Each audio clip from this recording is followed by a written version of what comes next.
L-awtoritajiet Torok ikkonfermaw l-erba' filgħodu li l-ġett privat li ġarra fit-tlieta filgħaxija irrapporta ħsara teknika u talab li jagħmel inżul ta' emerġenza ftit qabel ma nqata' kull kuntatt mat-torri tal-kontroll f'Ankara. It-tiġrif tal-ajruplan Falcon 50 ħasat il-ħajja ta' 8 persuni fosthom dik tal-kap tas-Segretarjat tal-Armata Libjana Mohammed Al-Khaddad.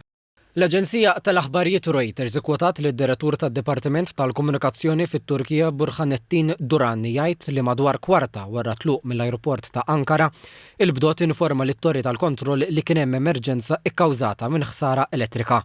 Il-Ministru tal-Intern Tork ikkonferma li l-kaxxi s-suwed tal-ajruplan instabu kmieni l-erba' filgħodu u minnu fih bdiet analiżi tal-informazzjoni li tinsab fihom. Il-Gvern Libjan qal li fost il-vittmi kien hemm Mohammed Ali Ahmad Al-Khaddad u 4 membri oħra li kienu parti mid-delegazzjoni Libjana. Il-Prim Ministru Libjan Abdul Hamid Dbajba tfisser il-mewt tiegħu bħala telfa kbira għan-nazzjon. Duran qal li t-torri tal-kontroll talab li l-bdot idawwar ir-rotta lura fejn l-ajruport waqt li bdew jittieħdu miżuri ta' emerġenza. Madankollu l-ajruplan qeb mir-radar waqt l-inżul.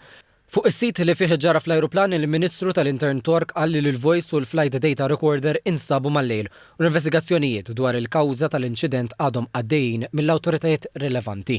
Fi sqarrija nhar it-tlieta filgħaxija d-Direttorat tal-Avjazzjoni Ċivili fih dan Transport Malta qal li l-investigazzjoni dwar l-inċident se tkun waħda intensiva u li aktar aġġornamenti jingħataw meta l-informazzjoni tiġi verifikata. Fuq il-pjattaforma X, il-Ministru għall-Intern is-Sigurtà u x-xogħol Byron Kamilleri qal li jinsab imnikked bil-mewt traġika tal-Ġeneral Al-Khaddad u qal li tul diversi laqat li kellu miegħu fil-Libja inbniet relazzjoni bbażata fuq rispett reċiproku u impenn favur l-istabbiltà fir-reġjun tal-Mediterran.